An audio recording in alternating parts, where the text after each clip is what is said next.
Subscribe our channel True Point Facts and press the bell icon for latest update. एक बच्चा north Korea में पैदा होता है, लेकिन पैदा होते ही मासूम बच्चे को गद्दार डिक्लेयर कर दिया जाता है। नॉर्थ कोरिया दुनिया में सख्त तरीन कानून की वजह से जाना जाता है और उनमें से चंद तो ऐसे हैं जिनको सुनकर यकीन लाना भी मुश्किल है। मतलब यहाँ इलेक्शन होगा लेकिन वोट देने के लिए कोई ऑप्शन नहीं है। वोट सिर्फ एक ही शख्स को दिया जा सकता है और अगर ना दिया तो सीधा जेल। यहाँ टीवी पर सिर्फ एक ही चैनल होता है और चैनल ट्यून करने का भी कोई ऑप्शन नहीं।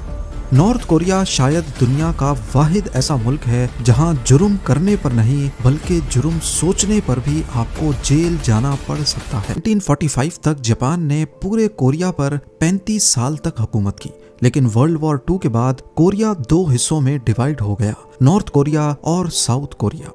नॉर्थ कोरिया पर सोवियत यूनियन का असर और रसूख था, जबकि साउथ पर अमेरिकन इन्फ्लुएंस। 1948 में किम डायनेस्टी के किम इल संग को लीडर बनाया गया और नॉर्थ कोरिया बना Democratic People's Republic of Korea. पर यहाँ डेमोक्रेसी जैसी कोई चीज कभी पैदा ही नहीं हुई। 1950 में नॉर्थ और साउथ कोरिया के बीच एक जंग हुई जिसे कोरियन वॉर कहा जाता है, लेकिन जंग खत्म होने के बाद कोई पीस ट्रीटी नहीं हुई। इसी वजह से दोनों मुल्क अभी तक टेक्निकली जंग की हालत में हैं। नॉर्थ कोरिया में पावर को बरकरार रखने के लिए आज तक सिर्फ एक ही फैमिली का रूलर रहा है। सबसे पहले किम इल संग, उसके बाद किम जोंग इल और अब किम इल संग के पोते किम जोंग उन। हर रूलर ने अपनी गद्दी को बचाने के लिए सख्त से सख्त कानून का सहारा लिया है। यहाँ खौफ और सजा के दम पर लोगों को जबरदस्ती दबाने के लिए कई सारे रूल्स बनाए गए हैं ताकि लोग साउथ कोरिया और वेस्टर्न कल्चर से इम्प्रेस होकर हमारे खिलाफ ना हो जाएं। और आज हम इनमें से कुछ अजीबो गरीब रूल्स का जिक्र करेंगे। तो आइए शुरू करते हैं। 2024 में नॉर्थ कोरिया ने सन ग्लासेस का इस्तेमाल और शादी के ड्रेस पर पाबंदी लगा दी। यहाँ मेट्रो या पब्लिक स्टेशंस पर म्यूजिक नहीं बल्कि किम फैमिली की स्पीचेस चलाई जाती हैं और इस दौरान किसी को भी एक दूसरे से बात करने या शोर करने की इजाजत नहीं होती। नॉर्थ कोरिया में अगर लोग साउथ कोरियन ड्रामे या हॉलीवुड फिल्म्स देखते हुए पकड़े जाएं तो उन्हें लेबर कैंप्स या सख्त सजा का सामना करना पड़ता है। ये इक़दामात नजरियाती आलूदगी यानी आइडियोलॉजिकल कंटामिनेशन को रोकने के लिए उठाए जाते हैं ताकि आवाम पर गैर मुल्की असरात ना पड़े। नॉर्थ कोरिया में आम लोगों को इंटरनेट नहीं बल्कि सिर्फ इंट्रानेट इस्तेमाल करने की परमिशन है। ये एक तरह का मुकम्मल बंद नेटवर्क है जो सिर्फ नॉर्थ कोरिया के अंदर ही चलता है। इस नेटवर्क पर भी स्टेट मॉनिटर करती है और देखा जाता है कि लोग क्या देख रहे हैं, क्या पढ़ रहे हैं और क्या बात कर रहे हैं। इस तरह हुकूमत लोगों तक पहुंचने वाली इंफॉर्मेशन को कंट्रोल करती है ताकि वो बाहर की दुनिया से मुतासिर ना हो। नॉर्थ कोरिया में स्टेट की परमिशन के बगैर गैर मुल्क फोन करना भी इलीगल है। यानी अगर आपको मुल्क से बाहर किसी से बात करनी हो तो उसके लिए हुकूमत से परमिशन लेना लाजमी है। यहाँ पर टीवी, रेडियो और अखबारात भी सिर्फ स्टेट ही चला सकती है। प्राइवेट मीडिया का तसव्वुर करना भी मुमकिन नहीं। इस मीडिया पर सिर्फ हुकूमत की तारीफ, किम डायनेस्टी की शान और गैर मुल्की दुश्मन जैसा कि यूएस का जिक्र होता है। वहाँ के आम लोगों में बचपन से ही अमेरिका और उसके अलाइज के खिलाफ नफरत भरी जाती है। नॉर्थ कोरिया में हुकूमत लोगों के हेयर स्टाइल्स पर भी सख्त कंट्रोल रखती है। गवर्नमेंट ने चंद खास किस्म के हेयर स्टाइल्स की इजाजत दी हुई है, यानी लोगों को बताया जाता है कि वो कौन से हेयर स्टाइल्स बना सकते हैं। यहाँ वो हर चीज बैन है जो बाहर की दुनिया का असर रखती हो, जैसे जीन्स पहनना, बालों को डाई करना या फिर चमकदार ड्रेस पहनना। ऐसा करने वाले का सामान जब्त और सजा दी जाती है। कपड़े तो कपड़े, पसंद के खाने खाना भी अलाउड नहीं है। हॉट डॉग्स क्योंकि अमेरिकन कल्चर में आम है और बुडे जीगे और ट्योक बोक की साउथ कोरियन डिश होने की वजह से बैन है। एक शहर से दूसरे शहर ट्रेवल करने के लिए भी परमिट होना जरूरी है, बिना इसके ट्रेवल इलीगल माना जाता है। नॉर्थ कोरियन पासपोर्ट सिर्फ एलीट क्लास को मिलता है, जैसा कि गवर्नमेंट ऑफिशियल्स और किम जोंग उन के करीबी साथी। आम पब्लिक ख्वाब में भी नॉर्थ कोरिया से बाहर नहीं निकल सकती। नॉर्थ कोरिया में जमीन हो या घर, शॉप हो या बिजनेस, सब का सब स्टेट की मिल्कियत होती है। कोई भी शख्स इनका मालिक नहीं बन सकता, सिर्फ इन्हें इस्तेमाल कर सकता है, वो भी स्टेट की मर्जी से। यहाँ किसी भी रिलीजन को फॉलो या प्रैक्टिस करना भी गैर कानूनी है, यानी लोग अपनी मर्जी से किसी भी मजहब को फॉलो नहीं कर सकते। जबकि नॉर्थ कोरिया में चर्च जरूर हैं, लेकिन वो सिर्फ बाहर की दुनिया को दिखाने के लिए कि यहाँ पर रिलीजियस फ्रीडम है। हकीकत में इन्हें इस्तेमाल करने वाले को लेबर कैंप्स भेज दिया जाता है। नॉर्थ कोरिया में अगर कोई शख्स हुकूमत के खिलाफ जाने की कोशिश करे या किम डायनेस्टी के खिलाफ आवाज उठाए तो सिर्फ उसे ही नहीं बल्कि पूरी फैमिली को ही कैद कर दिया जाता है, और ये सजा उसकी 3 जनरेशन्स तक दी जा सकती है। यानी अगर एक शख्स गद्दार निकला और कई सालों के बाद उसका पोता या पोती पैदा हुई तो उस मासूम बच्चे को भी गद्दार ही कहा जाएगा। ऐसा इस वजह से है ताकि बगावत का खून बाद में भी कभी किम फैमिली के खिलाफ ना उठ सके।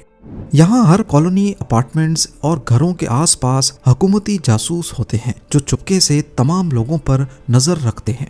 सबसे अजीब बात यह है कि इस मुल्क में सिर्फ जुर्म करना ही नहीं बल्कि अगर आपने जुर्म करने का सोच भी लिया फिर भी आपको जेल जाना पड़ सकता है। यानी अगर किसी ने गवर्नमेंट के खिलाफ कुछ सोचा और उसे रिपोर्ट भी कर दिया तो ये अपने पैरों पर कुल्हाड़ी मारने जैसा ही होगा। नॉर्थ कोरिया में पैदा होने से लेकर मरने तक हर हफ्ते सेल्फ क्रिटिसिज्म सेशंस होते हैं। यानी भरी क्लास में लोग अपनी गलतियां बताते हैं, जैसा कि मैंने किसी की कमजोरी को हुकूमत से छुपाया या किम जोंग उन की कम तारीफ की, या फिर मैं किसी गैर मुल्की चीज से इम्प्रेस हो गया। फिर लोग अपनी गलती पर माफी मांगते हैं और क्लास में बैठे दूसरे लोग आप पर तनकीद करते हैं। नॉर्थ कोरिया में हर शख्स को वोट देना लाजमी होता है, पर हैरानी की बात यह है कि वोट सिर्फ उन्हें ही दिया जा सकता है जिसको गवर्नमेंट चाहेगी। यानी यहाँ कोई इलेक्शन नहीं होता जिसमें अवाम वोट देकर अपने लीडर को चुनती है, बल्कि यहाँ सिर्फ एक ही नुमाइंदे को वोट दिया जाता है और जो वोट देने नहीं आता उसे गद्दार समझा जाता है। तो फिर वोटिंग होती ही क्यों है जब गवर्नमेंट को सिर्फ अपने ही लोग खड़े करने हैं। असल में यहाँ इलेक्शन चुनाव के लिए नहीं बल्कि एक लॉयल्टी टेस्ट होता है। जब 100% लोग एक ही कैंडिडेट को वोट देते हैं तो इसे गवर्नमेंट अपनी ताकत और अवामी यकजहती मानती है। यहाँ नेशनल असेंबली भी है जिसे सुप्रीम पीपल्स असेंबली कहा जाता है, लेकिन इसका काम फैसले करना नहीं बल्कि किम जोंग उन के फैसलों पर सिर्फ ठप्पा लगाने का है। नॉर्थ कोरिया के तमाम सिटीजन्स पर यह फर्ज है कि वो हुकूमत के 10 पॉइंट आइडियोलॉजिकल प्रिंसिपल्स का जबानी रट्टा लगाएं। अगर कोई सुनाते वक्त बीच में अटक भी गया तो गद्दार कहलाएगा। इन 10 पॉइंट्स में कोई एक पॉइंट भी ऐसा नहीं है जिसमें किम इल संग का नाम ना आया हो। नॉर्थ कोरिया में हर टीवी सेट सिर्फ सरकारी चैनल्स जैसा कि कोरियन सेंट्रल टेलीविजन पर सेट किया जाता है। इसका मतलब है कि लोग अपनी मर्जी से चैनल्स बदल नहीं सकते और दूसरे चैनल्स ट्यून करना भी इलीगल है। इंपोर्टेड टीवी सेट्स में एंटी-एससी ट्यूनर्स पहले से बंद कर दिए जाते हैं। नॉर्थ कोरिया में साइकिल पर भी रजिस्ट्रेशन और नंबर प्लेट लगती है। यहाँ साइकिल चलाने के लिए भी रोड सेफ्टी टेस्ट पास करना होता है और लाइसेंस भी लेना पड़ता है। नॉर्थ कोरिया में कपड़ों पर गैर मुल्की लोगोज, स्लोगन्स या झंडे बिल्कुल भी अलाउ नहीं है। हुकूमत इन चीजों को बाहर की दुनिया के कल्चरल इन्फ्लुएंस के तौर पे देखती है और चाहती है कि लोग सिर्फ नॉर्थ कोरियन आइडेंटिटी को अपनाएं। सिर्फ नेशनल्स ही नहीं बल्कि अगर कोई टूरिस्ट यहाँ जाता है तो उसके लिए भी सख्त कानून मौजूद हैं। टूरिस्ट के साथ गाइड होना जरूरी है और वो सिर्फ नॉर्थ कोरियन गवर्नमेंट की बताई हुई लोकेशंस पर ही जा सकता है। ना वो किसी लोकल से बात करने की कोशिश करेगा, ना वहाँ खुले आम फोटो ले सकता है। और अगर टूरिस्ट को किसी शहरी का इंटरव्यू लेना है तो वो टूर गाइड की परमिशन के बिना नहीं ले सकता। नॉर्थ कोरिया में मोबाइल्स और कंप्यूटर्स रखना अलाउड है, लेकिन USB ड्राइव से लेकर मोबाइल की मेमोरी तक रेगुलरली चेक की जाती हैं। अगर कोई बाहर की दुनिया का कंटेंट मिल गया तो सजा हो सकती है। नॉर्थ कोरिया में सिटीजन्स की क्लास का एक इंतहाई गैर इंसानी निज़ाम मौजूद है जिसे सोंगबुन कहते हैं। इस सिस्टम का मतलब है कि यहाँ जब बच्चा पैदा होता है तभी इसकी जिंदगी का फैसला हो जाता है और इस सिस्टम की बुनियाद बच्चे की फैमिली हिस्ट्री तय करती है। मसलन यहाँ 3 क्लासेस मौजूद हैं। एक है कोर, दूसरी वेवरिंग और तीसरी हॉस्टाइल। पहली कैटेगरी जिसे कोर कहते हैं, इसमें वो लोग शामिल होते हैं जिनके एंसेस्टर्स ने किम इल संग की रेवोल्यूशन में हिस्सा लिया था या जो वर्कर्स कोरियन वॉर के फौजी थे। इन्हें हुकूमत का सबसे वफादार समझा जाता है। इन्हें बेहतरीन नौकरियां दी जाती हैं, जैसा कि गवर्नमेंट या फौज में ऊंचे रैंक्स और कैपिटल सिटी प्योंगयांग में रहने की परमिशन, और गाड़ियां भी सिर्फ यही क्लास रख सकती है। दूसरी क्लास है विवरिंग या फिर डोंगयो कीचंग। ये आम नॉर्थ कोरियन शहरी होते हैं। इनके एंसेस्टर्स भी आम मजदूर या किसान थे या जिनका पास्ट हुकूमत की नजर में ना बहुत अच्छा था ना बुरा। इन्हें नॉर्थ कोरिया में मिडिल क्लास फैसिलिटीज लेने की परमिशन है। और तीसरी कैटेगरी है हॉस्टाइल, जिसे जोगटाई कीचिंग भी कहते हैं। इसमें वो लोग शामिल होते हैं जिनके एंसेस्टर्स कभी ना कभी किसी रिलीजन को फॉलो करते थे या जिनका साउथ कोरिया में किसी से कोई रिलेशन रहा हो। नॉर्थ कोरियन गवर्नमेंट इन्हें गद्दार समझती है और इन्हें समाज में बिल्कुल निचला दर्जा दिया गया है।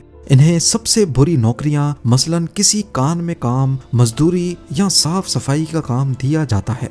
अब आगे बढ़ते हैं। यहाँ बिजली, पानी और गैस सब राशन के साथ दी जाती है और इनकी कंजम्पशन की कड़ी निगरानी की जाती है। नॉर्थ कोरिया में 17 इयर्स की एज से मिलिट्री में 10 इयर्स तक सर्विस करना हर शहरी के लिए जरूरी होता है, चाहे वो मर्द हो या औरत। यहाँ किम फैमिली के किसी भी फर्द की मौत पर या किम इल संग और किम जोंग इल की डेथ एनिवर्सरी पर रोना कंपलसरी होता है। अगर कोई ऐसा ना करे तो उसकी वफादारी को शक की निगाह से देखा जाता है।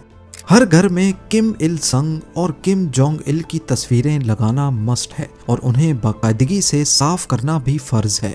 आइडियोलॉजिकल लॉयल्टी के लिए स्कूल के बच्चों को किम इल संग और किम जोंग इल की स्पीचेस का रट्टा लगवाया जाता है। नॉर्थ कोरिया पूरी दुनिया से इतना ज्यादा कटा हुआ है कि उनका कैलेंडर भी फर्क है, जिसे जूश कैलेंडर कहते हैं। जूश कैलेंडर की शुरुआत 1912 में हुई थी, जो यहाँ के सुप्रीम लीडर किम इल संग का बर्थ ईयर है। यानी ईयर 1912 नॉर्थ कोरिया में जूश 1 माना जाता है और आज 2025 में वहाँ ईयर 113 है। नॉर्थ कोरिया की दुनिया से कटे रहने की कई वजूहात सामने आती हैं। एक तो किम रजीम को डर है कि अगर लोगों को बाहर की दुनिया का पता चल गया तो वो हुकूमत के खिलाफ हो जाएंगे, इसलिए मीडिया, ट्रैवल, इंटरनेट सब पे बैन लगा है। दूसरा, न्यूक्लियर प्रोग्राम की वजह से नॉर्थ कोरिया पर जो इंटरनेशनल सैंक्शंस लगी, उसने नॉर्थ कोरिया को दुनिया से मजीद अलग कर दिया। यहाँ आपको बताते चलें कि इनमें से कई रूल्स हो सकता है खत्म भी हो गए हों या आज इनसे भी खतरनाक रूल्स बना दिए गए हों। इस बारे में अपडेटेड इंफॉर्मेशन किसी के पास नहीं है। ये सारी इंफॉर्मेशन भी उन लोगों ने लीक की जो 1953 के बाद नॉर्थ कोरिया से भागने में कामयाब हुए थे। स्पाई सैटेलाइट्स की मदद से मुख्तलिफ एरियाज को मॉनिटर किया जाता है या कुछ नॉर्थ कोरियंस ने फुटेजेस बनाकर USB ड्राइव्स को चाइना के जरिए स्मगल भी किया। If you like our videos, don't forget to like, share and comments.